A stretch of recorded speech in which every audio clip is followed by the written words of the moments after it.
আসসালামু আলাইকুম, আশা করি আপনারা সবাই ভালো আছেন। আজকে আমি আপনাদের মাঝে নিয়ে আসলাম মারাত্মক একটা বিদ্যা। এটা হচ্ছে শয়তান জিন চালান। এগুলো কিন্তু সিফলি বিদ্যা বা সিফলি নকশা, এগুলো শয়তানি লাইনের। এটা দিয়ে আপনারা ভালো মন্দ দুইটা কাজই করতে পারবেন, এটা আপনার ইচ্ছার অনুযায়ী কাজ করবে। এই একটা নকশা দিয়ে আপনারা কয়েকটা কাজ করতে পারেন। তো আজকে আমি আপনাদের মাঝে সেই সম্পর্কে পূর্ণাঙ্গ নিয়ম কানুন সব কিছু বুঝাই দিতেছি। এর আগে হয়তো এই নকশা দিছি ইউটিউবে, কিন্তু পূর্ণাঙ্গ নিয়ম আমি দেই নাই। তো আজকে সেই পূর্ণাঙ্গ নিয়মটা আমি দিতেছি, আপনারা ধৈর্য সহকারে দেখেন। এই একটা বিদ্যা দিয়ে আপনারা বহুত কাজ হাসিল করতে পারবেন। আপনারা হয়তো জানেন যে এই শরীয়ত মোতাবেক যে নকশাগুলো থাকে, সেই নকশাগুলোর ফল আসে, কিন্তু ফল একটু মানে দেরিতে আসে। আর শয়তানি লাইনের যে তদবিরগুলো আছে সেগুলোর ফল একটু দ্রুত আসে এবং কাজগুলা তাড়াতাড়ি হাসিল হয়। তো এখানে বিষয় হচ্ছে একটাই, সেটা হচ্ছে কি, ধৈর্যের ফল মিষ্টি হয়। আল্লাহ ধৈর্যধারী ব্যক্তিকে পছন্দ করে। আর কুফরি লাইনটা এমন একটা বিষয়, এটার ভিতরে কোনো ধৈর্য নাই। যেমন আল্লাহর একজন খাঁটি বান্দা হইতে গেলে, হ্যাঁ, আল্লাহর কাছে কিছু পরীক্ষা দিতে হয়, কিন্তু একজন খারাপ লোক হইতে গেলে কোনো পরীক্ষা দিতে হয় না, ডাইরেক্ট খারাপ হওয়া যায়। এটা স্বাভাবিক ব্যাপার। আপনি সূরা ফাতিহাটা পাঠ করলেন সিধাভাবে, এটার আমল করলে পরে আপনি আমেল ব্যক্তি হয়ে যাবেন। আবার আপনি যদি কোন যে এটার আমি খারাপ লাইনে প্রয়োগ করবো, তাহলে উল্টাটা করে ফেল দিলেন। উল্টাটা করার সঙ্গে সঙ্গে আপনি হচ্ছে শয়তানি লাইনে চলে গেলেন, নিজে একটা শয়তানে পরিণত হয়ে গেলেন। তো ভালো কাজের ফল দেরিতে আসে। আর এই যে লাইনটা আছে, এটা হচ্ছে শয়তানি লাইন, এটার ফল দ্রুত দিবে, কেননা শয়তানগুলো তো চাবেই যে আপনি হচ্ছে খারাপ কাজ করেন। আপনাকে যদি একটা কাজ করে দেয়, আপনি আরও দ্বিতীয়বার আরও তাদেরকে ব্যবহার করবেন, এতে আপনি নিজে আরও পূর্ণাঙ্গভাবে খারাপের দিকে চলে যাবেন, শয়তানি লাইনে চলে যাবেন, শয়তানের অংশীদার হয়ে যাবেন। এটা হচ্ছে শয়তানের কাজ। শয়তান বলেই যে তুমি আমার দিকে আসো, আমি আসি। শয়তানের কাজই হচ্ছে এটা। তো যাই হোক, আজকে সেই বিষয়টা দেখাইতেছি। নকশাটা ভালো করে দেখেন, এটা কিন্তু মারাত্মক। এখানে বারবার সাবধান বলে দিচ্ছি, এটার দ্বারা যেমন ভালো হবে, এটার দ্বারা আপনি যেমন ভালো করতে পারবেন, তেমন কিন্তু আপনার ক্ষতিও হবে। তাই একটু সাবধানে থাকবেন, যেহেতু এটা তামসিকের ক্ষতি হবেই, এটা সুনিশ্চিত, এটার কোনো ভুল নাই।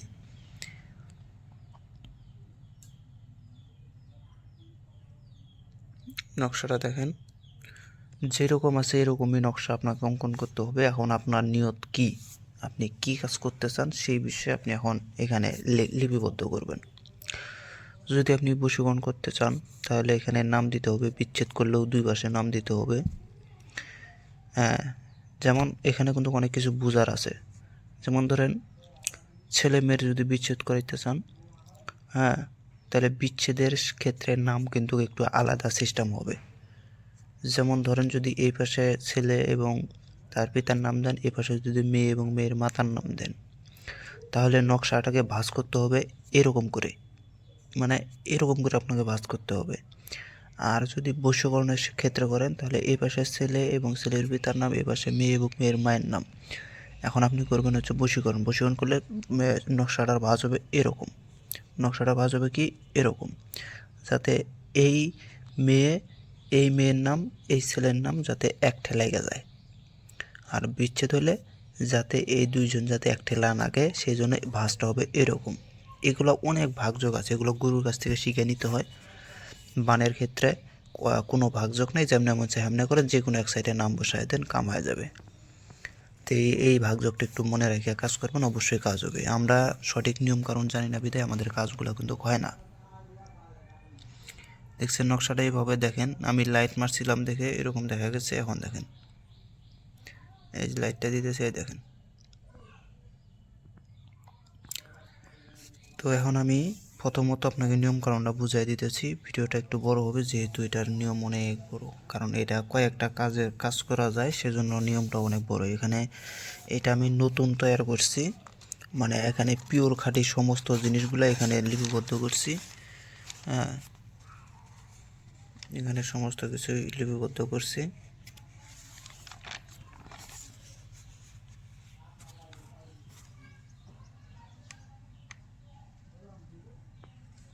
সমস্ত কিছু এখানে লিপিবদ্ধ করছি।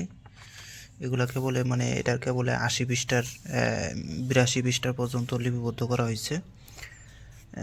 এটার পৃষ্ঠার মোট হবে 200 পৃষ্ঠার বানাবো, এবং 200 পৃষ্ঠার বানাবো। এটার ভিতরে তদবির থাকবে কম করে হলেও 400 বিদ্যা থাকবে এটার ভিতরে। তো দেখেন এটার নিয়ম, যেমন ধরেন এই যে এখানে দেখেন কয়টা বিদ্যা আছে। যেমন ধরেন এখানে বানের, এখানে হচ্ছে কয়টা নিয়ম আছে, দুইটা নিয়ম আছে। যেমন এই নকশাটাতে এই যেমন এই জিন চালান এক, এটাতে কী কী করতে পারবেন সেটা বলি। এক, যে কোনো ব্যক্তির উপরে জিন চালান করে দিতে পারবেন, এটা হচ্ছে একটা কাজ। 2 নম্বর কাজ, যে কোনো ব্যক্তিকে মারণ ক্রিয়া করতে পারবেন, এটা হচ্ছে 2 নম্বর কাজ। 3 নম্বর কাজ, বিচ্ছেদ করতে পারবেন, এটা হচ্ছে 3 নম্বর কাজ। 4 নম্বর কাজ হচ্ছে বশীকরণ করতে পারবেন। তাহলে একটা জিনিস দিয়ে 4টা বিদ্যা আপনি এক পৃষ্ঠার ভিতরেই পাইলেন। এরকম করে যদি আমি 100টা লিখি, কারণ 100টা তো লেখা সম্ভবই না, এতগুলো তো আমি জিন চালান দিই নাই। জিন চালান এখানে কম করলেও 25-30টার মতন থাকবে, কারণ মন্ত্রতন্ত্রে যেমন ধরেন এখানে এই যে আশিক জিন, এটাও জিন চালান। এটা মন্ত্রের ক্ষেত্রে, এগুলো মন্ত্র ডিয়ারিং মন্ত্র হয়। এটা হচ্ছে আশিক জিন চালান, এগুলো আশিক জিন চালান। এখানে এই যে প্রকরণ অর্থাৎ নিয়ম কারণ কী কী লাগবে, এগুলো নিয়ম কারণ এখানে আছে। এগুলো যেমন এই জিন চালান দিয়ে কাজ করতে পারবেন। এগুলো হচ্ছে ইফরিত জিন চালান, ইফরিত আশিক জিন চালান যেগুলোকে বলে হয়। তো আমি নিয়মটা বলতেছি, দেখেন। প্রথমত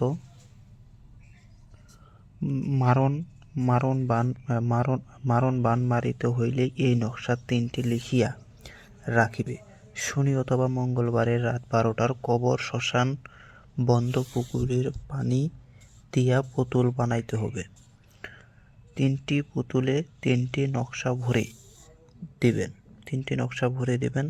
সাথে কাফনের কাপড়, সাপের হাড়, মানুষের হাড়, চিতার ছাই দেবেন।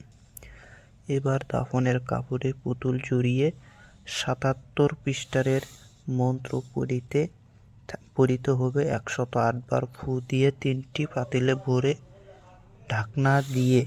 ঢাকনা মেরে কালো কাপড়ে জড়িয়ে কবর, শ্মশান ও শত্রুর চলাচলে পুঁতিয়া রাখিবে।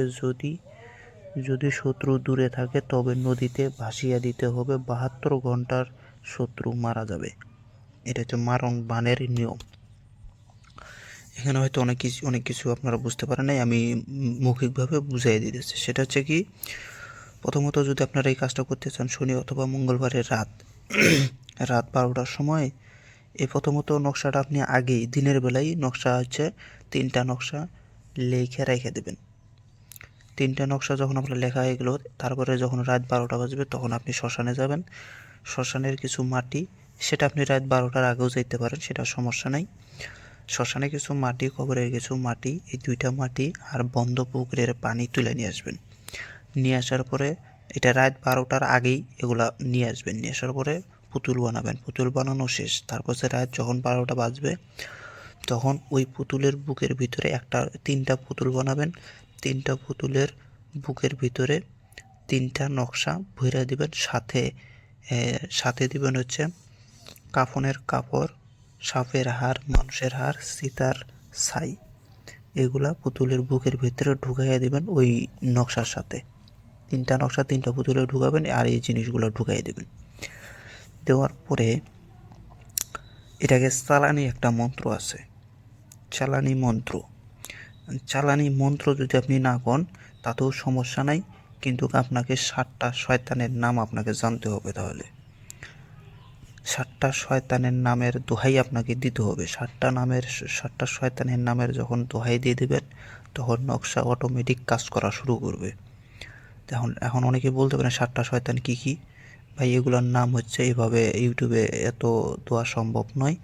এখানেই আপনারা কয়টা শয়তানের নাম পাবেন দেখেন। এই যে এখানে দেখেন সাদ্দাত, এটা হচ্ছে কারুন, হামান, ইবলিশ, কারুন। এই যে এখানে মনে করেন যে 1টা 2টা 3টা 4টা, এই যে ফেরাউন 5টা, এখানে হচ্ছে শয়তানের নাম আছে। আরও বাকি 2টা যোগ করে দেবেন। যেমন ধরেন হারুত মারুত, কারুন, নমরুদ, ইবলিশ, এগুলো হচ্ছে নাম একত্রিত করে 7টা শয়তানের নামের দোহাই দিবেন এর উপরে।